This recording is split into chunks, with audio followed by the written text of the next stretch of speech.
শিশির ভেজা শরতের হিমেল হাওয়া আর নদীর ধারে শুভ্র কাশফুলের দোলার সাথে শিউলি ফুলের সুবাস বলে দিচ্ছে একটি বছর পর আবারও মর্তে আসতে চলেছেন দশভুজা দেবী দুর্গা। টানা একটি বছরের প্রতীক্ষার অবসান ঘটতে চলেছে উৎসবপ্রেমী বাঙালির।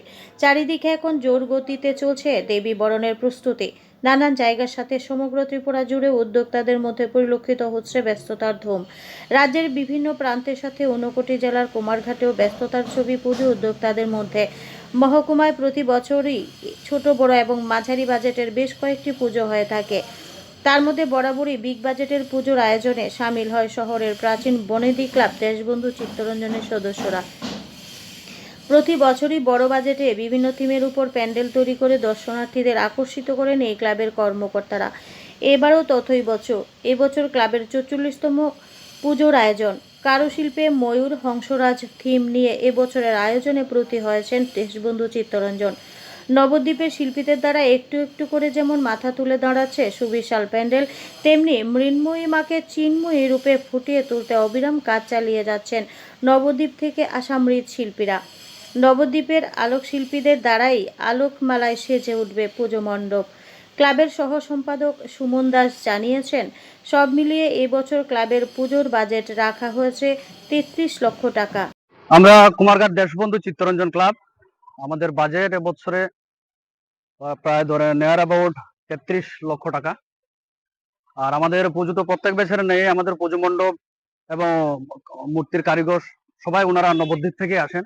আমাদের নবদ্বীপের মণ্ডপ শিল্পী, তারপর ইলেকট্রিক্যাল সমস্ত কিছু নবদ্বীপের, মূর্তি নবদ্বীপের। তাছাড়া আমাদের এবারের 44তম বর্ষে পা দিয়েছি আমরা। আমাদের থিম এবার রয়েছে আপনার এই কারুশিল্পে ময়ূর হংসরাজ। ঊনকোটি এবং ধলাই জেলার মানুষ প্রতি বছরই দেশবন্ধু চিত্তরঞ্জন ক্লাবের পুজো দেখতে মুখিয়ে থাকেন। তাই দর্শনার্থীদের যাতে পুজো দেখতে কোনো অসুবিধা না হয় তারও ব্যবস্থা করবেন উদ্যোক্তারা। তারা জানিয়েছেন, ত্রিপুরায় কিছুদিন আগে ভয়াবহ বন্যা পরিস্থিতির কারণে বিপর্যস্ত হতে হয়েছে সাধারণ মানুষকে। তাই রাজ্যের মুখ্যমন্ত্রী পুজো উদ্যোক্তাদের প্রতি বার্তা দিয়েছেন পুজোর বাজেট কমিয়ে আনতে এবং সাধারণ মানুষের ঘাড়ে চাঁদার বোঝা না চাপাতে। আর মুখ্যমন্ত্রীর এই বার্তাকে মান্যতা দিয়েই এবারের পুজোতে বাইরের চাঁদা সংগ্রহ কমিয়ে ক্লাব সদস্যরা নিজেদের মধ্যে চাঁদার পরিমাণ বাড়িয়েছে বলে জানান সুমন দাস। আমাদের পূজা পরিদর্শন করার জন্য এই ঊনকোটি ধলাই একটা বিভিন্ন জেলার লোক তাকিয়ে থাকেন আমাদের পুজো মণ্ডপ দর্শন করার জন্য। তো সমস্ত কিছু লক্ষ্য রেখে আমাদের বাজেট নির্ধারিত হয়েছে। আমরা বিগত 6 মাস আগে থেকে আমাদের বাজেট নির্ধারিত হয়, সমস্ত জিনিসপত্র কেনাকাটা হয়, সমস্ত ডিল ফাইনাল হয়ে থাকে।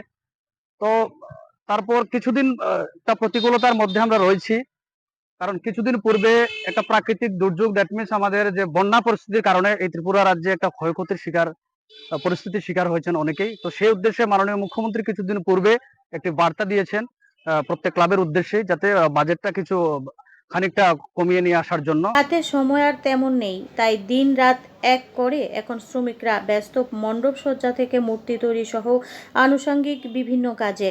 পুজোর দিনগুলোতে দর্শনার্থীদের মন জয় করতে নিজেদের আয়োজনে যেন কোনো খামতি না থাকে সেদিকে সজাগ দৃষ্টি রেখে চলেছেন উদ্যোক্তারা। এক কথায় দশভুজাকে বরণ করতে জোর গতিতে প্রস্তুতি চালিয়েছে কুমারঘাটের Deshbandhu Chittaranjan club. Bureau report, voice 24.in।